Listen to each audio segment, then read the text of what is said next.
Hi, I'm John Pizzarelli. My latest album is Dear Mr. Bennett, a tribute to Tony Bennett, and you're listening to U.S. Modernist Radio. Mama don't allow no architecture around here. Mama don't allow no architecture around here. Oh, I don't care what Mama don't allow, gonna draw mine modern anyhow. Mama don't allow no architecture around here.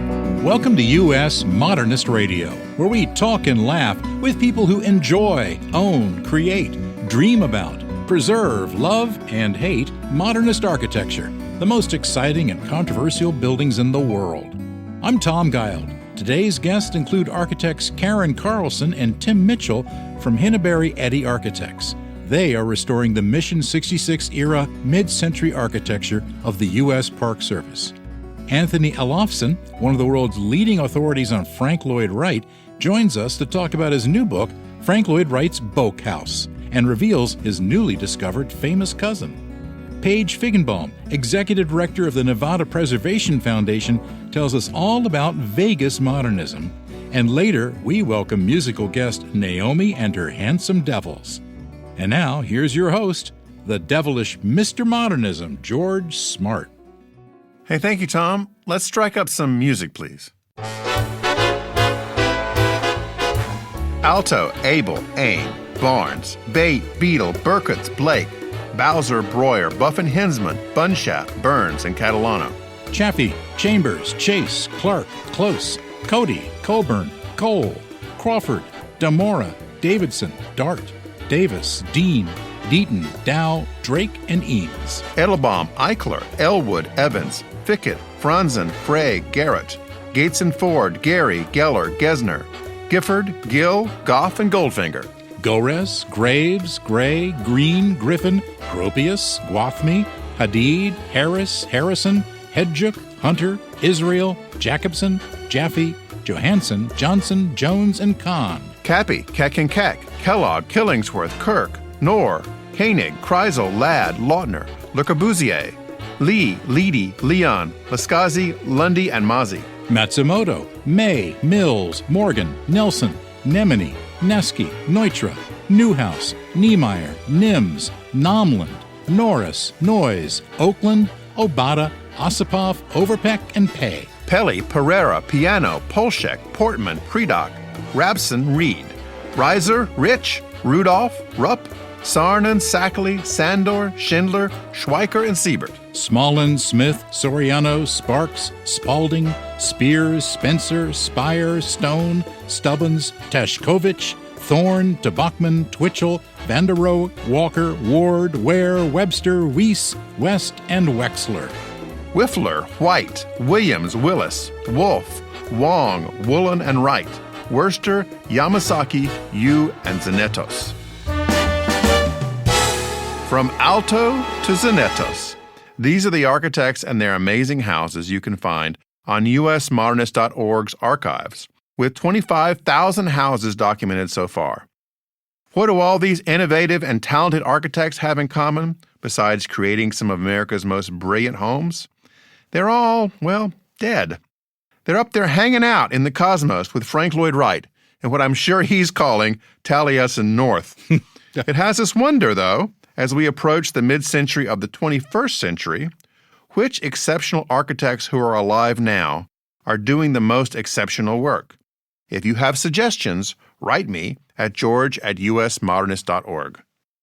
U.S. Modernist Radio is underwritten by the Brent R. Harris Charitable Trust, restorer of Richard Neutra's Kaufman Desert House in Palm Springs and 6 other houses in California, and by Diane Bald and the Budman family, restoring significant architecture in Toronto, Los Angeles, Malibu, and Palm Springs.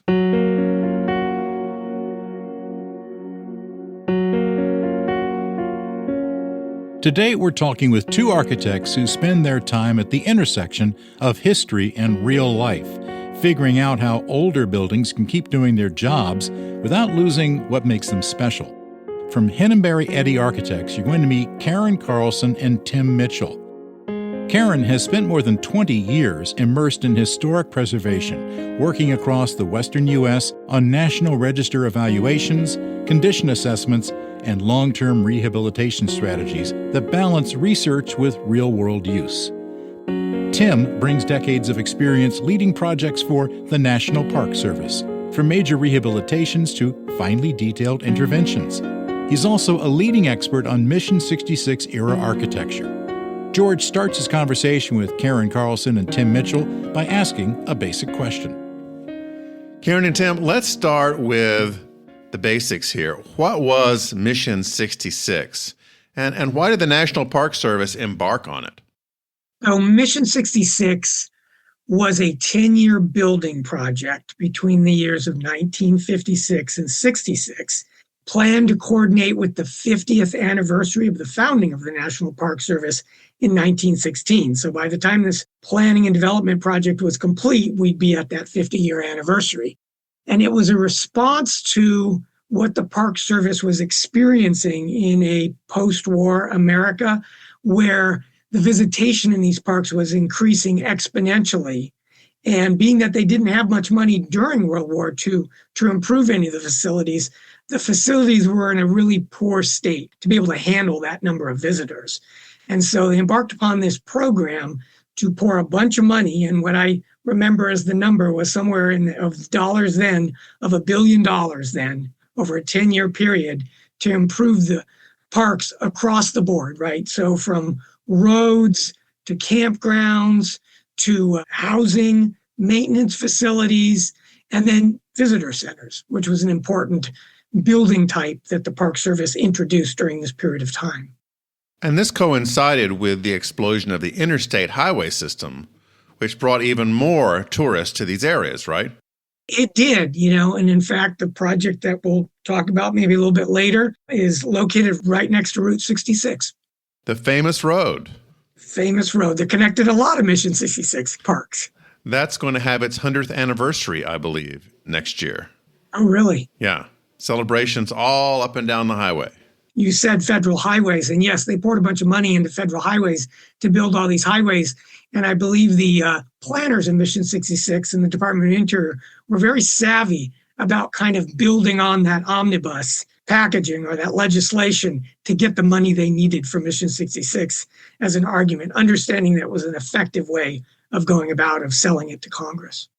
Now, prior to this Mission 66 program, I think pretty much all of the facilities in the national parks were very rustic or kind of ranch-oriented or Western, and the Park Service took a turn in a number of the sites towards modernism. Why was that? I would say they didn't take as much of a turn as we think of it now. They really were moving along with what was happening sort of universally in the federal government with architecture, which, in the late 50s and then into the 60s, there was federal mandates to move toward a modern American architecture. The guiding principles of architecture were put out by the Kennedy administration. And so this is sort of falling within that same time period. And they didn't necessarily see it as a departure from rustic. It was just an evolution of what they had been doing, but with taking into account new materials and economy and still making buildings that fit within their context and that fit within the parks, the various parks that they were in, but just updating to modern practices, modern materials, modern, aesthetics, and paying attention to budget and equity and accessibility and those kinds of things. Later on, we see that as a departure from rustic to modernism, but at the time... At the time, they thought it was just sort of the next natural step. Yeah. But I do think the planners and even the designers felt as though it was more of a transition than it was a departure. It was just utilizing the materials of the day and the architectural sentiments of the day. And you'll find that a lot of the designers on the Park Services side that were drawing up these conceptual designs for these buildings were the same designers that worked during the rustic era. And so they found no problem making kind of an easy transition to that. And these buildings, which were built between 56 and 66, they really lasted a long time. And of course, buildings wear out and fell out of favor, and they started to be destroyed, didn't they? I mean, they did, yes. much the same as modernist architecture across the country. A little bit of that has to do with the materials that were thought to be great at the time when they were constructed, had a much shorter lifespan. They were new materials, innovative materials, and they didn't last as long. Maintenance probably wasn't as cyclical as it should have been. And then just modernism fell out of favor. In the 70s, yeah. Yeah. I would use kind of a metaphor that someone at a flooring store told me once. He said, linoleum doesn't age out, it uglies out, right? So I think people had different perceptions about these materials. Like Carin said, some of them truly were kind of not so durable, but other ones were incredibly durable. But yeah, a sentiment of the 70s was this just isn't appropriate for a park setting. You throw in a drawback on maintenance budgets. The park staff had a limited ability to service these buildings, which, different than the rustic, maybe had less flexibility for not being worked on and maintained than rustic buildings did. How did your firm come into this project to work on the Painted Desert building? We can go back kind of a decade. So we started out, built our experience in modern architecture with the General Services Administration, working on 60s and early 70s. They were building, I think the GSA built over 700 courthouses, federal office buildings, post offices, and other such agency buildings. And GSA has a mandate at 50 years to evaluate those buildings. And so that's how really we started to build our experience, was helping GSA look at those properties, the federal buildings on the west, and evaluate their eligibility for National Register listing, and then proceeding with building preservation plans for those buildings. We've been doing that for over a decade. And then Tim and I both had separate experience with the National Park Service. So I think that experience has just rolled into then having expertise with modern era design, construction, materials, getting a foot in the door with the National Park Service and bringing that expertise there. And so that's how we ended up on this project. And then we have several other Mission 66 projects in different parks across the West related to housing. And so we've just continued to develop that expertise. So tell me specifically about Painted Desert. Where is it? Who designed it originally? And what kind of issues did you discover when you first went there? So the Painted Desert Community Complex, or PDCC for short, is located in Petrified Forest National Park, which is about 3 hours northeast of Phoenix along Highway 40, a la Route 66, on the way to Albuquerque. So kind of out in the middle of nowhere. And back in 1958, when they were planning this and engaging designers, it really was out in the middle of nowhere. And so as part of the Mission 66 program, they knew that they had to expand capacity for staff in this area, as well as provide for the visitors an experience that allowed them an introduction to the park.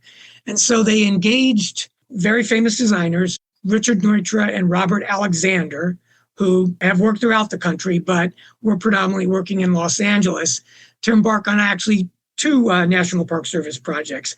The one at Painted Desert Community Complex at Petrified Forest, and another one, almost simultaneously, they were designing these two projects at Gettysburg National Military Park in Pennsylvania for the visitor center and cyclorama out there. And so this was part of that Park Service's approach to hire these fairly famous architects to kind of impart this new modernist ethic to these parks. And so the PDCC was really planned to be a self-contained community where they had visitor services, administrative buildings, they had maintenance buildings, housing, and then interesting for PDCC, they actually had a community building for the people living in here because it was out in the middle of nowhere, as well as a school for the children of the families that were living out here. So it's a self-contained community. And playgrounds and housing for teachers. Movies could be shown in the community building. And then they had outdoor spaces that were communal, and then everyone had an internal courtyard. So really thinking about how people were going to live and build community in this complex. And this national park, is it still going in the same manner, or has it changed function? Has not changed function. I mean, it's built around the large quantities of petrified wood that are located in the boundaries of the park. So if you haven't seen a piece of petrified wood, it's really kind of a magical thing.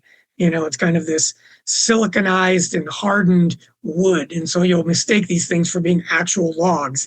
But in reality, at this point, they are pure stone. Oh. So that's really the draw to the park, along with the Painted Desert. And the Painted Desert are kind of these colorful rolling hills that are just outside where the Painted Desert Community Complex is located. It's a very small park. You can drive through it in about 30 minutes.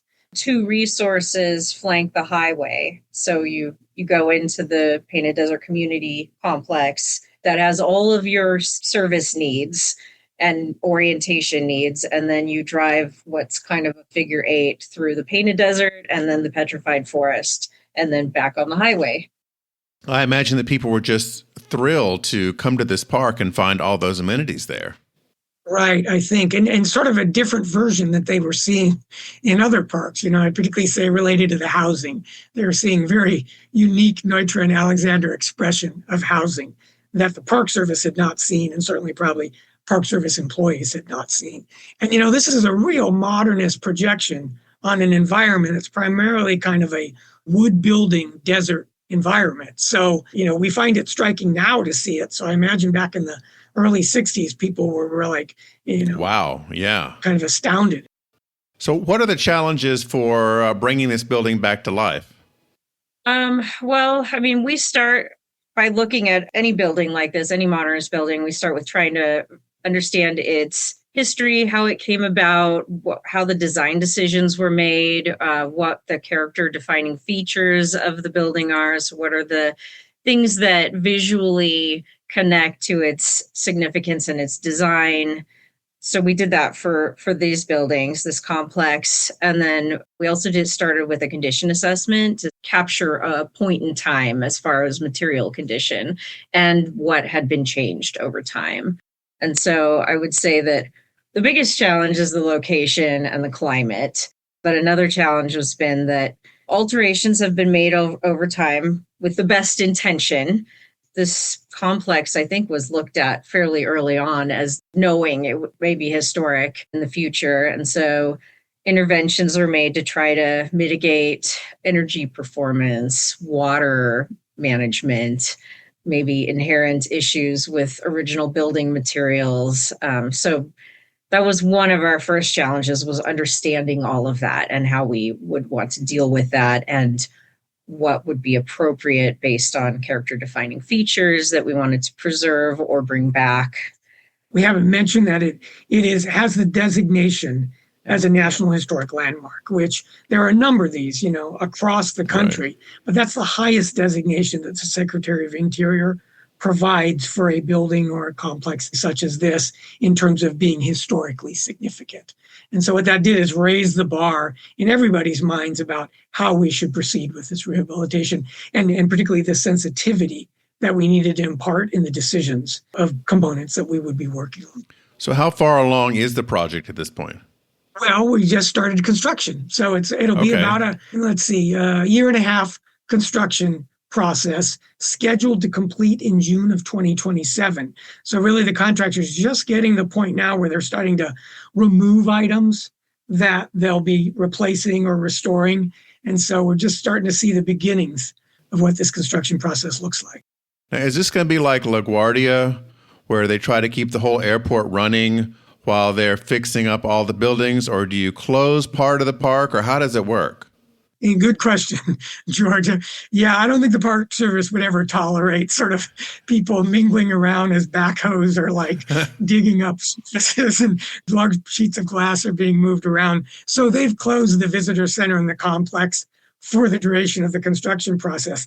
I believe maybe there is a component of the concessions building where visitors can go to get gifts and maybe get some food that will remain open. Okay. But generally this area of the park will be closed. Okay.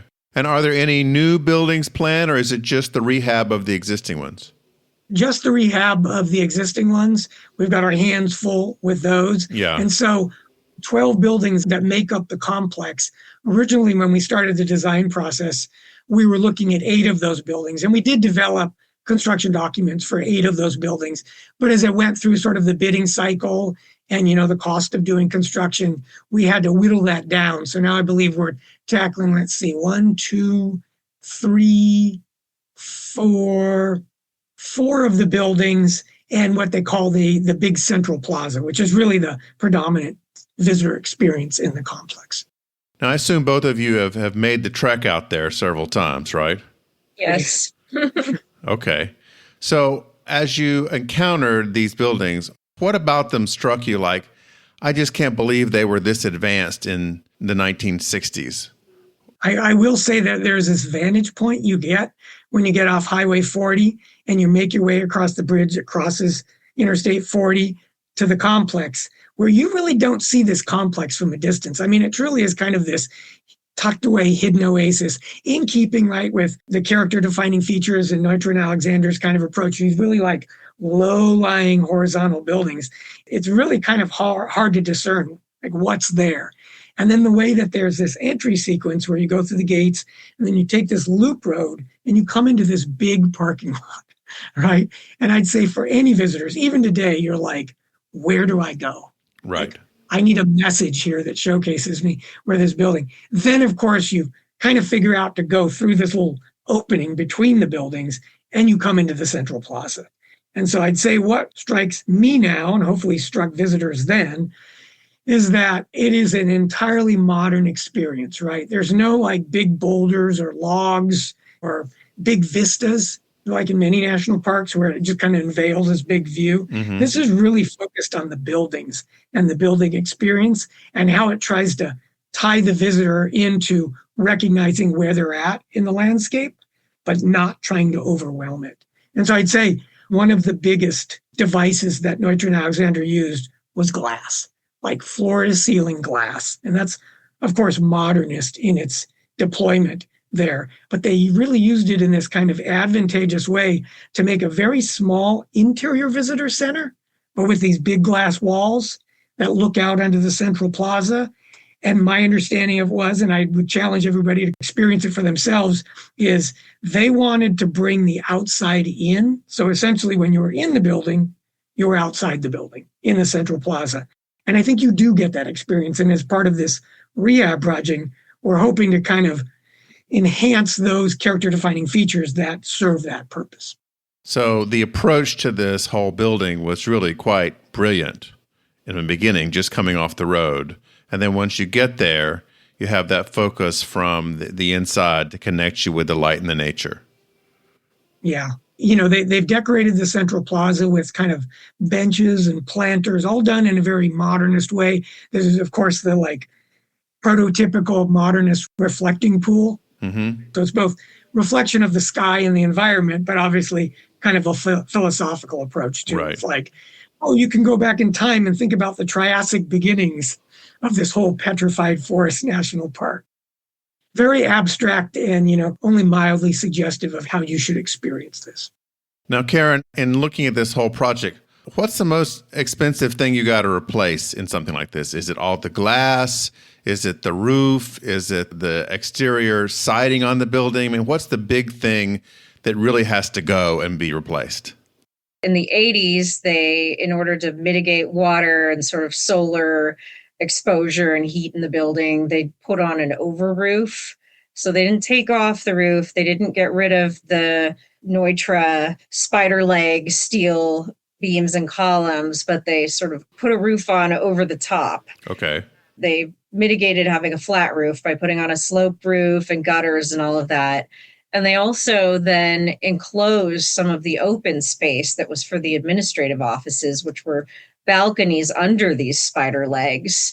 And so that is a critical component of this rehabilitation is restoring those spaces and the expression of the spider legs. And I think that's a pretty high ticket item to remove that off the entire administrative building and restore those pieces that are thankfully there still, and then mitigate the water and the heat in a different way because we now have improved diagnostic tools and methodology for making those improvements at our disposal that we didn't have in the 1980s.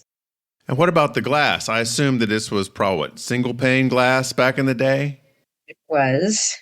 Yeah, monolithic, quarter-inch thick, single-pane glass of sheets that are approximately 10 feet high by about 5 to 6 feet wide. Okay. And what do you replace that with in the modern era?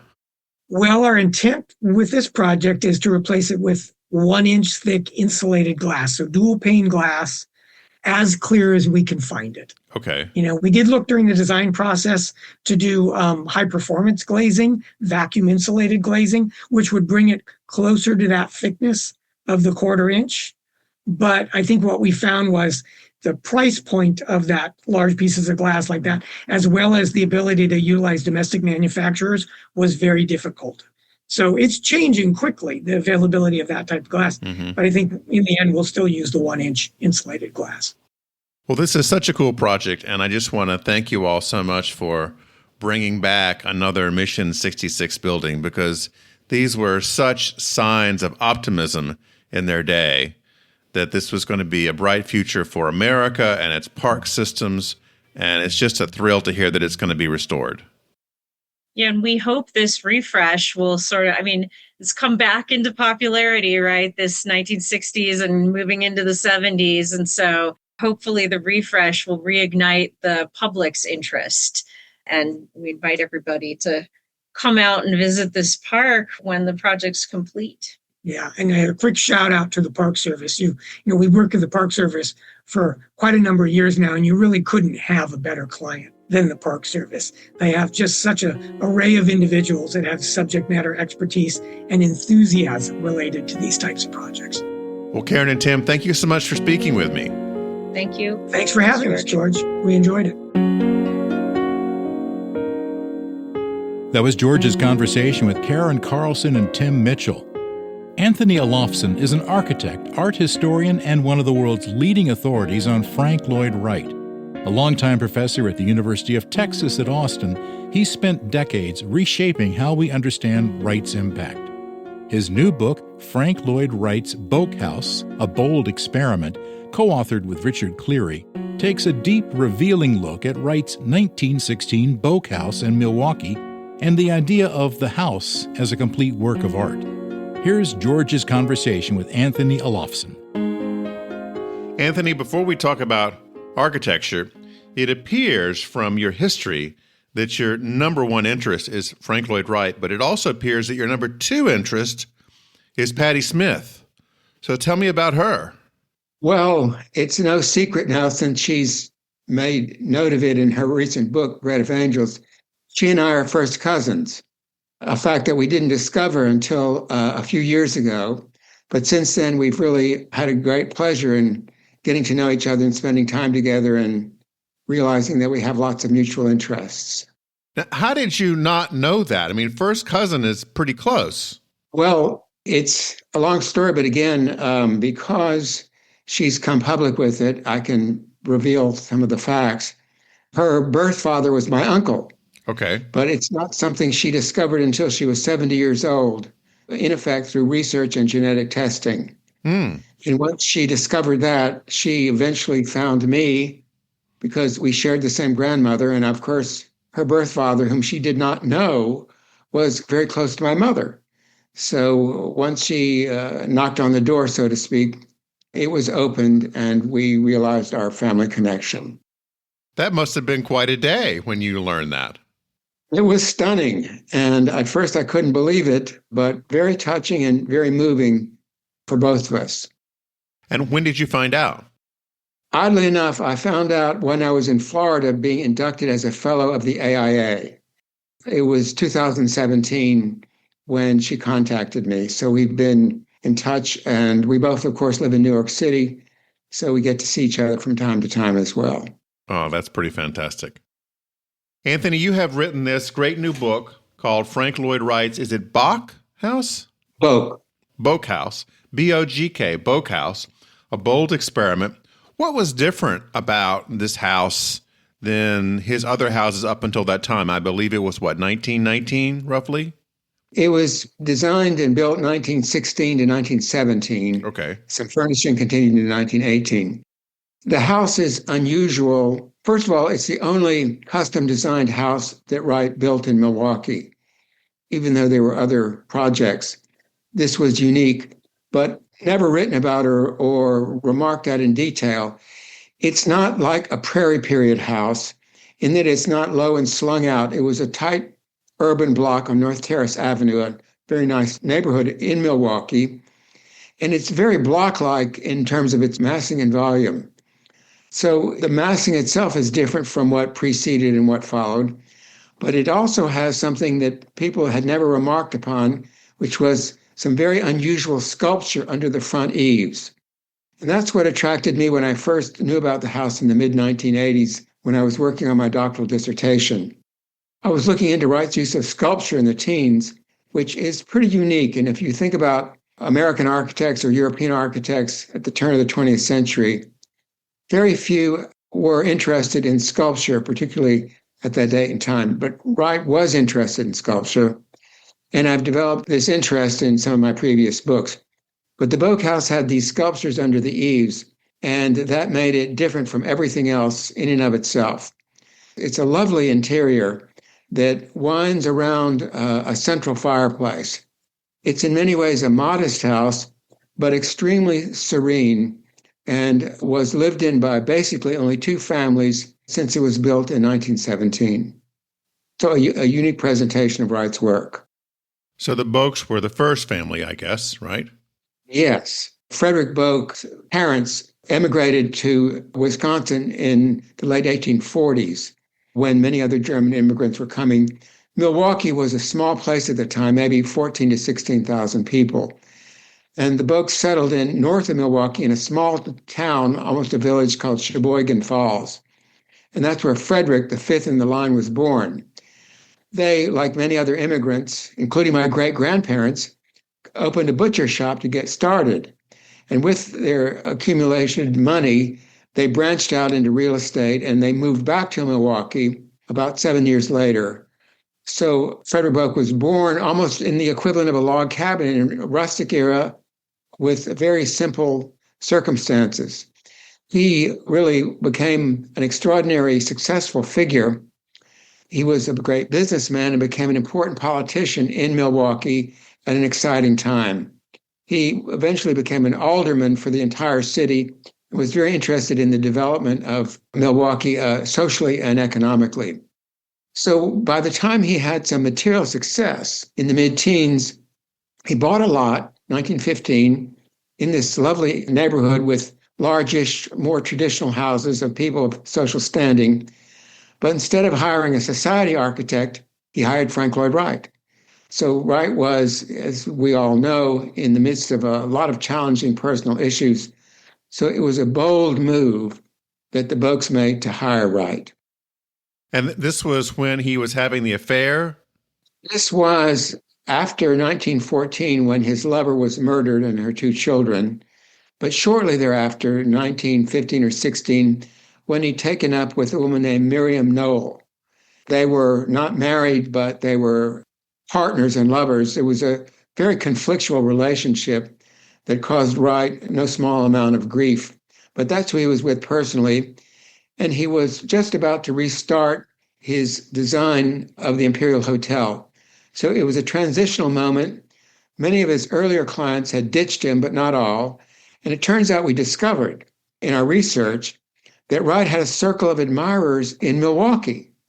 They commissioned houses which weren't built, but it didn't matter about his personal reputation. He was someone of interest. Bogk was a friend of a number of these folks, and that's probably how he learned about Wright. Well, that's pretty cool. Now, a second family, they were the Elsners. They bought it in the 50s. Exactly. So Frederick Bogk died in 1936, and his widow lived there for a long time into the early 50s with her widowed sister.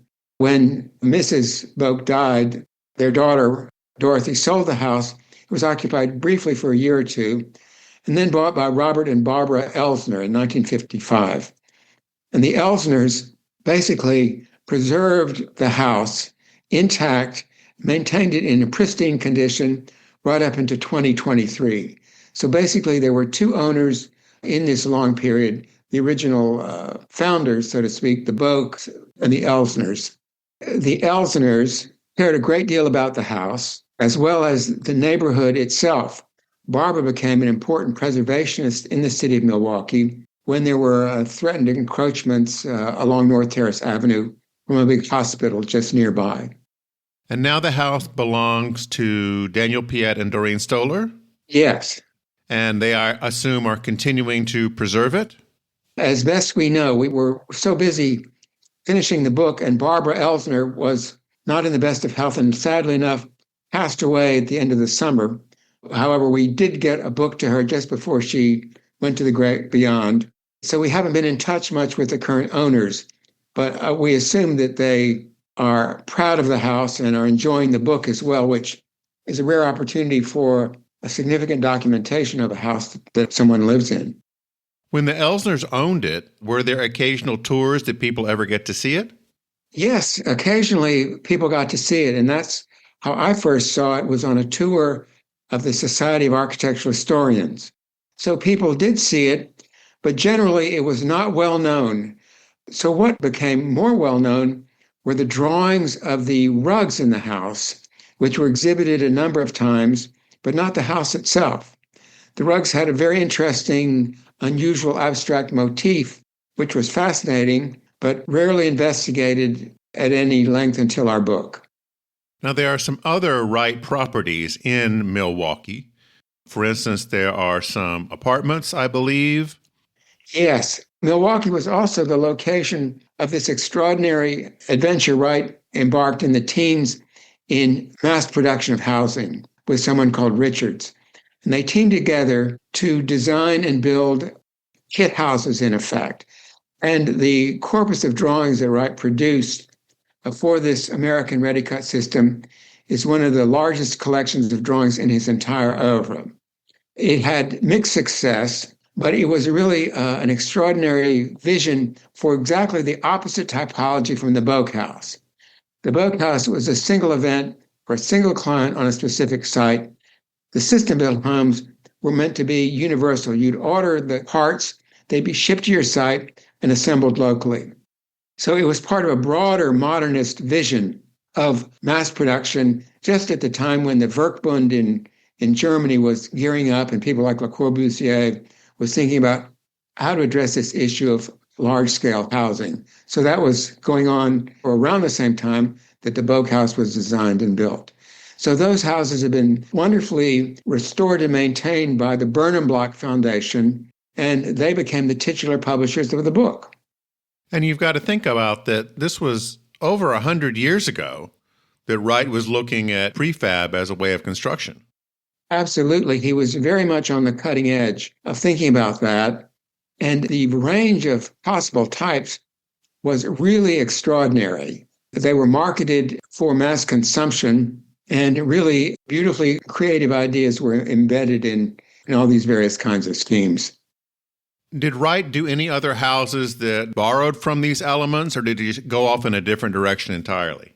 Well, with respect to the Bogk house, at Midway Gardens, which had been in 1913 and 1914, he also did abstracted sculpture. So at Midway Gardens, which was a kind of precursor to some of these sculptural ideas at the Bogk house, Wright began to develop this abstract representation of the human figure, which to him had symbolic value. And he wrote about this in the teens in a little book called The Japanese Print. So geometry, circles, squares, and triangles, resonated with meaning for him. It wasn't like playing with games. It was like capturing the essence of form itself in a Platonic sense. And he went on to develop these ideas in the most exotic example of his interest in, we could call it primitivism, at the Imperial Hotel, which recommenced in 1916 and was finished more or less in 1922.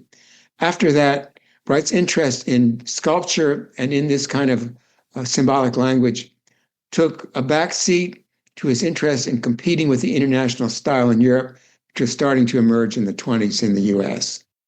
Now, Wright continued to do sculpture, but not really as part of the buildings. He did a lot of external features, like you might see in a landscape design.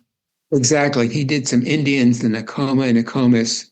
Once he accomplished something like this, He just moved on. He knew how to do it, and he could do it at will. It never figured again into the program of the house itself or building itself as it did in the Bogk house.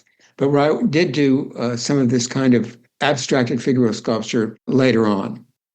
What attracted you to this particular house? I mean, there's so many that Wright did that are unusual in their own rights. What had you want to do a whole book about this one? Well, I did my doctoral dissertation on Frank Lloyd Wright in the mid-1980s. And my topic was what Wright learned from Europe. And that led me to investigate this exotic sculpture and his interest in primitivism, which is fascination with pure sources for inspiration. And I was living and working at Taliesin West and going through the drawings on a daily basis.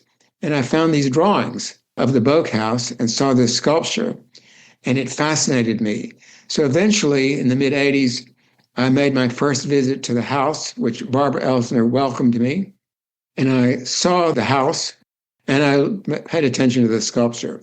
I wrote about it in my doctoral dissertation, and on the cover of the book is this extraordinary polychrome rendering of this sculpture, which appeared under the eaves. One of the most beautiful drawings in all of Wright's entire corpus. So I had known the house from the mid-'80s, and I visited again, as I mentioned, on this Society of Architectural Historians trip, and I think about 91, Barbara Elsner was there. And then in 2020, her daughter wrote me an email about this time of the year asking me would I be interested in writing a monograph on the house. It was the beginning of COVID, but I said I would be thrilled to do that and honored, because the least I could do was provide something to show the gratitude that we all should feel for their stewardship of the house, and to expose the house and reveal it to the world at large because it was so little known. So that's how it came about. The Elsners commissioned me to write the book, and with great generosity, they funded the research over the 5 years that it took us to do the work for the publication. The book is Frank Lloyd Wright's Bogk House, A Bold Experiment. Anthony, thanks so much for coming back on the show. Well, thank you for having me, and I'm very honored and privileged to be here. And I just wish you and all of our listeners a very prosperous and happy year. Originally from Iowa, Paige Figenbaum earned her master's and PhD from the University of Nevada, Las Vegas back in 2024. Go Rebels! She's now the executive director of the Nevada Preservation Foundation. Previously, she was deputy director of Preserve Nevada, contributing to the 11 endangered sites list. Here's one interesting fact. Iowa has 0.3% federally managed land. Nevada has 80.1%. Whew! Her research in Las Vegas goes beyond its entertainment identity to include its architectural heritage, and she develops neighborhood tours. Welcome to the show, Paige. Hi, it's nice to see you guys. Well, hear you guys, I guess. We can see her through Zoom, but, it is a podcast, so there's that. Paige, when I think of Las Vegas, I think like a lot of people, we think of the entertainers, particularly the mid-century modern entertainers, the great era of the Rat Pack with Sammy Davis Jr. and Frank Sinatra and Dean Martin and those whole guys. And a lot of the hotels, for instance, that they performed in and became famous are gone now. But we don't tend to think of Las Vegas as kind of a mid-century modern Mecca, but there's a lot there, isn't there? Yes, there is. And actually, the neighborhoods that many of those artists live are still there and thriving. Particularly, it's Paradise Palms, and that's one of the premier mid-century modern neighborhoods here in Las Vegas. And we were lucky enough to help with some of those preservation efforts. So if you ever get a chance to come to Las Vegas, definitely check out the beautiful exterior facades in that neighborhood, particularly Ottawa Street. Las Vegas really developed after the Second World War. Am I right? Yeah. Yep, you're right. So that was prime time for mid-century modern.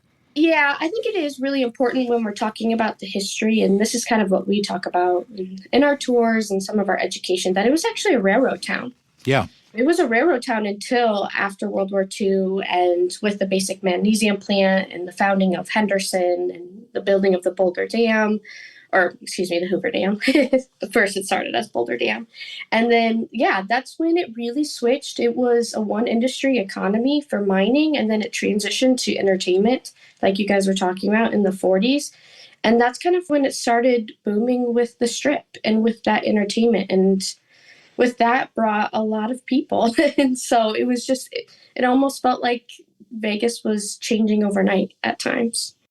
Who were the major architects of the mid-century modern house movement in Las Vegas? There's a lot. I will particularly focus on Hugh Taylor, because Hugh Taylor, we were lucky enough to be the custodians of his architectural collections. Check out Paradise Palms Historic Neighborhood as NPF, as the custodians of the Hugh Taylor collection. That's the one that we really focus on. He also did the Sunset Hospital. He did a lot of buildings across Nevada, but Hugh Taylor really focused on Paradise Palms. There's a lot of historic neighborhoods, but not all of them are mid-century modern. So there's John S. Park, there's Beverly Green. I'm very interested in one particular house. I understand it's built 25 feet below the desert floor near the Boulevard Mall. What is that house? The underground mansion I think you're talking about. It has a really interesting story, and a lot of people try to tie it to atomic history, and it has a lot of history to it. They recently put it up for sale.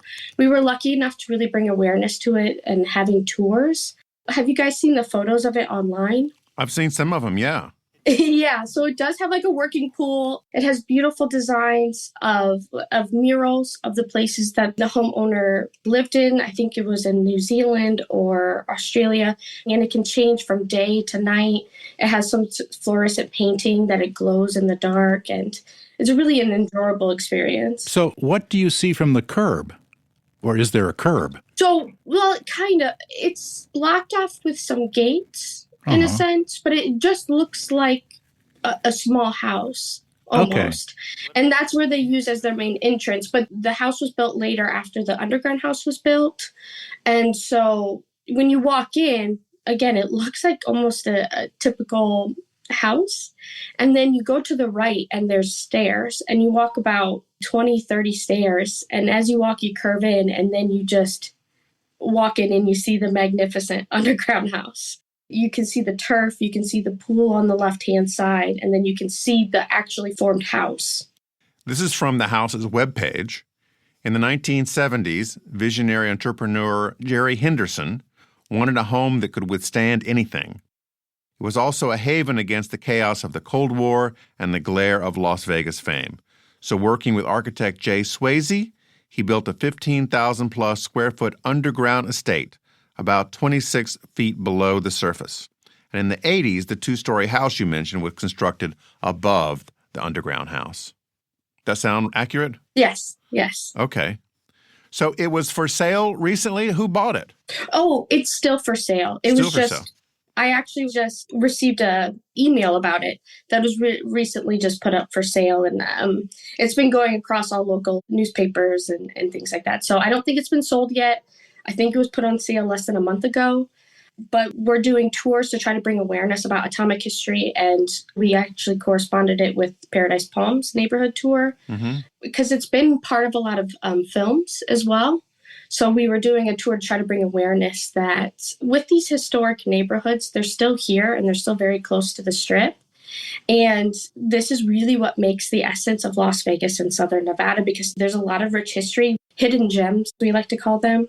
I understand that some of the Palm Springs architects did work in Las Vegas, particularly Palmer and Kreisel. Yes. Do you know of any of their neighborhoods? I think they also had stuff in Paradise Palms. They worked with Ern Milasky. It was Palmer and Kreisel. There's several homes. We have such a fantastic community of vintage homeowners, we call them, in Paradise Palms that they're lucky enough to open their homes for us. And you can really get an inside look as well as the exterior facades of seeing those examples of Ern Milasky and Palmer and Kreisel homes and Hugh Taylor designs. And then we get a chance to walk in and listen to actually the homeowner's experience and their own research. A lot of them have their architectural designs hanging up in their houses. I love looking at some of the old movies like the original Ocean's 11, where you've got the big neon lights of the old hotels down the Strip. Are there any of those classic hotels still left, or are they all gone now? A lot of them are in Fremont Street, particularly the El Cortez. So downtown Las Vegas. Yeah, so the Strip isn't part of Las Vegas. Right. It's actually on the outskirts of Las Vegas. So in Las Vegas... Wait a second. The Strip is not Las Vegas? No. There was kind of conversations and issues about taxing and who would get the taxes with the city of Las Vegas and Clark County. This was one of some of the issues of why they decided not to be part of the city of Las Vegas and they're part of the county. But to a tourist who arrives at the airport, you drive along the Strip before you make it into downtown. I was there once. That's what I remember. Yeah, that is one way to do it. And of course, I mean, it's iconic when you're flying in. You curve in and you see the Strip and you see the new Sphere. And yeah, so it's sort of like that. And then, but Fremont is like the original. Right. Okay. This is all news to me. So downtown is Las Vegas, and the rest of it that I think of as Las Vegas is really just Clark County. Yeah, and so that's what we try to bring awareness to during our tours, is because when people think of Las Vegas or even Southern Nevada, they think of the Las Vegas Strip. And it is called the Las Vegas Strip. And it is still part of our history, but it's technically not in Las Vegas. And a lot of people do get confused by that. And when you think of the Rat Pack and you think of historic Las Vegas, you think of Fremont. The El Cortez is It's a 99-cent shrimp special. It's what they're known for. Yeah. This is Fremont Street you're talking about, right? Yes. I'm talking about Fremont Street. And there's some really classic neon. Vegas Vic is still there. When you think of mid-century modern, when you think of the 40s and 50s, you think of Fremont. But now, a lot of people, when you drive down or when you fly in, you see the iconic Las Vegas Strip. I am looking up this shrimp special. The 99-cent shrimp cocktail was a promotional item for decades in Las Vegas. And at last note, it was still playing at the South Point Casino. Oh, yes. I wonder if they're jumbo shrimp. Probably They're not. Probably not. They're little tiny things They're now. popcorn shrimp. Little popcorn shrimps. So tell me a little bit about new modernism in Las Vegas. Are there neighborhoods now of modernist houses going up?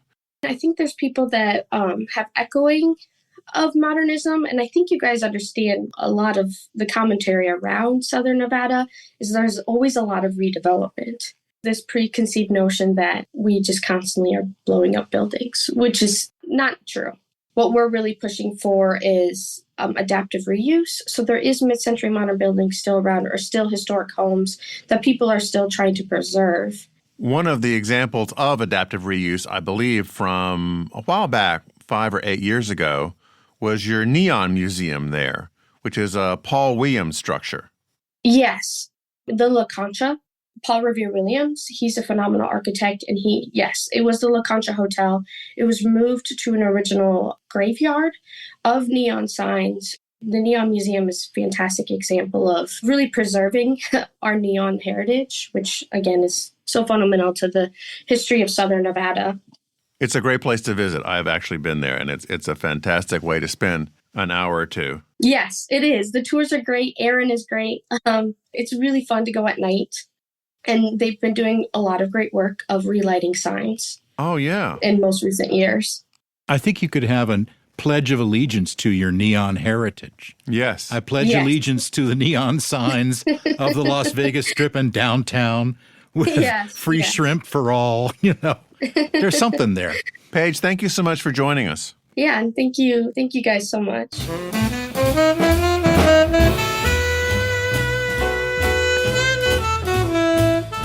That was our conversation with Nevada's Paige Figenbaum. Naomi Uyama leads Naomi and her Handsome Devils, an 8-piece swing-era jazz orchestra based in Minneapolis. Drawing deeply from the classic swing tradition, Naomi came to jazz through the Lindy Hop, rising to the top tier of the international swing dance world before moving to New York City. She's since released 3 albums with the Handsome Devils, including The Devil's Music and the live favorite Live at the Uptown Swing Out. Here's George and Naomi Uyama. Naomi, something that we have in common. I met my wife swing dancing, and I understand that you have a similar situation. I do. I met my husband swing dancing as well. Swing dancing brings people together. Now, where did you meet your wife? I'm so curious. I'm turning the interview around right away. Oh, yes. In Durham, North Carolina, there's a group called the Triangle Swing Dance Society. Yes, I think I played there a long time ago. They've been holding events forever, and it was great. We had a wonderful time doing that. That's great. I think I remember there being a couple beautiful ballrooms down in North Carolina that still exist. Yes. We have the Durham Armory, Mm-hmm. which is a public venue space in downtown Durham. Still there, still having great events. That's great. And you were touring the country with Naomi and her Handsome Devils. Now, how did the Devils get started? The Devils got started back in 2013. I had been what we call a sideman in some other bands. So I wasn't leading, I wasn't picking the tunes. And I learned a lot from that experience. I worked with a couple of different bands, mostly with the Boilermaker Jazz Band out of Pittsburgh. They were the first band I ever got to work with. So that was very seminal for me. And then I worked a lot with Gordon Webster's band that plays a lot for swing dancers. I'm on a couple of his recordings. And then I moved to Minneapolis. So I was living in New York. I'm originally from the East Coast, and I was getting a lot of jazz music food while I was there. I was meeting a lot of musicians, learning a lot. And when I moved to Minneapolis, I love Minneapolis and it's still my home, but there wasn't as much going on as New York City. So one of the reasons I started the band was to be able to just have some more jazz music in my life and have a little more control over what we're going to play and who I'm going to play with. So it was a long time coming, I felt like, and I made the leap after I made the move. Now, tell me about this first song we're going to play called Gone So Long. Who wrote this? Oh, well, I wrote it. It's a 12-bar blues, so it's a really common traditional form that predates jazz, actually. Gone So Long is a tune about traveling all the time and not having time to really connect with people at home. And I recorded it live here in Minneapolis, where I'm speaking to you from today. Here's Naomi and her Handsome Devils with Gone So Long. Ladies and gentlemen, make some noise for Naomi and her Handsome Devils!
Naomi, you've been touring a lot. Where have you been recently? Well, we've been touring a little more this year, which has been very exciting. So in the summer, we were able to go to Europe, and in the fall, we were working in the Midwest. We got to play Minneapolis. We got to play Chicago. I got to go to Northern California to a great music festival there, which was very exciting. That was Redwood Coast Music Festival, and we also played in Denver. Now, I understand that you were very good at a dance most people have not heard of in a while, called the Lindy Hop. I know the Lindy Hop. The Lindy Hop was really peaking when? About the 40s?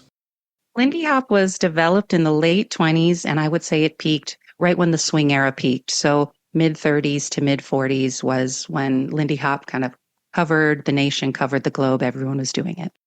And I've always heard this was after Charles Lindbergh, the famous flyer. Is that right? Yes, it's kind of a strange connection there, a tenuous connection, but they say that one of the originators of the Lindy Hop, Shorty George Snowden. What a great nickname. Shorty George, he was quite short. He danced with a very tall partner, Big B. So apparently he was interviewed by a newspaper after he was in a dance contest. They were asking him what dance he was doing, and he said it's called the Lindy Hop after the Lindbergh hopping the Atlantic. It was kind of the news of the day. No one really knows exactly why he chose that name, but it has stuck. Shorty George, if I recall, he's mentioned in a famous swing song, isn't he? I think you're talking about Shorty's Got to Go. Yeah. Yeah, I don't know if that's the Shorty George of dancing fame. Who knows? It might have been a common nickname, but we can pretend that it was Shorty George Has Got to Go. This next song was written by Louis Jordan and Billy Austin, first recorded in 1943, and since recorded by more than 130 different artists, the most well-known being Diana Krall, and the least, the 1945 Warner Brothers cartoon, The Unruly Hare, where Bugs Bunny tricks Elmer Fudd into kissing him. Here's Naomi and her Handsome Devils with Is You Is or Is You Ain't My Baby.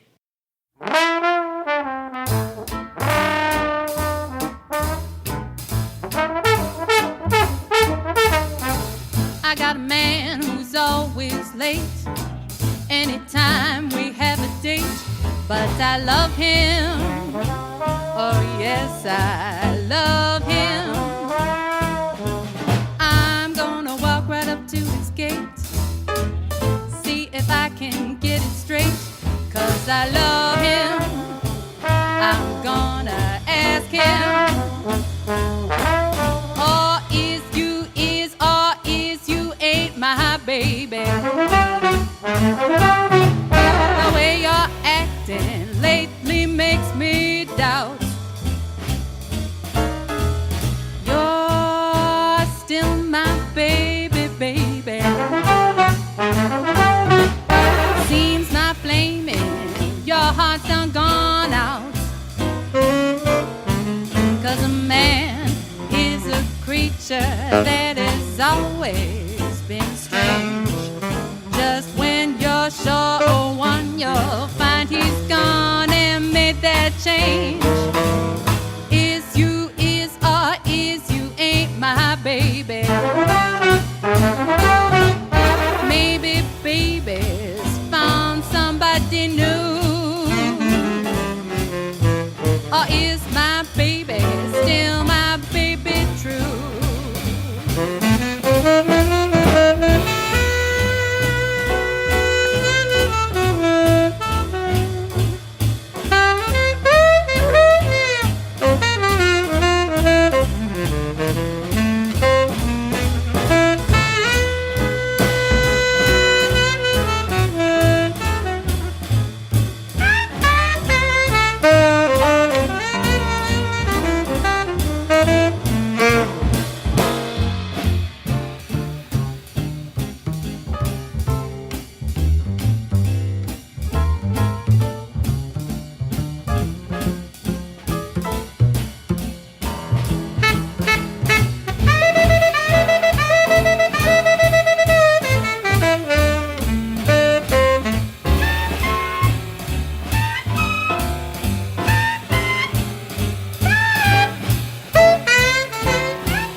is a creature that has always been strange. Just when you're sure of one, you'll find he's gone and made that change. So is who is or is who ain't my baby. Maybe baby's found somebody new. Or is my baby, I said now is my baby. Is my baby still my baby true?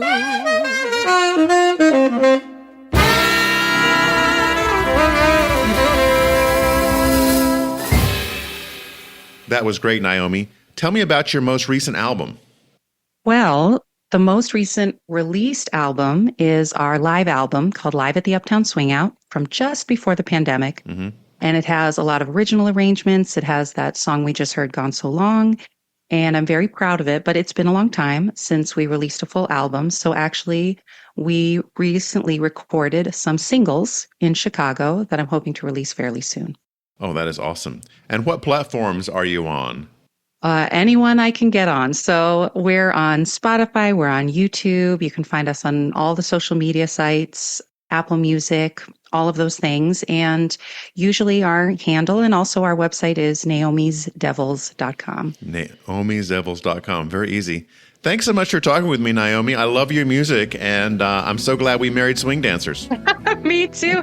No, this was a lovely conversation. Thank you so much for having me on and including jazz music in the architecture world. And yeah, I hope to see you on a dance floor, you and your wife, someday soon. Thanks for listening. U.S. Modernist Radio is underwritten by the Brent R. Harris Charitable Trust, restorer of Richard Neutra's Kaufman Desert House in Palm Springs and 6 other houses in California, and by Diane Bald and the Budman family, restoring significant architecture in Toronto, Los Angeles, Malibu, and Palm Springs. Okay, Tom? Visit usmodernist.org's massive archives to listen to past shows, discover documentation of 25,000 significant modernist houses, and access 5 million pages of classic 20th century architecture magazines. U.S. Modernist Radio is produced by Soundtracks Recording Studios in Raleigh, North Carolina. Our theme song is performed by George Smart and Robinson Earl, with guest research by Bobby Morris. Got a guest to suggest for the show? Write her at bobby@usmodernist.org. U.S. Modernist Radio is a production of Modernist Archive Incorporated, a nonprofit educational archive for the documentation, preservation, and promotion of modernist residential design. I'm Tom Guild. George and I'll be back soon with another alphabetically comprehensive edition of U.S. Modernist Radio.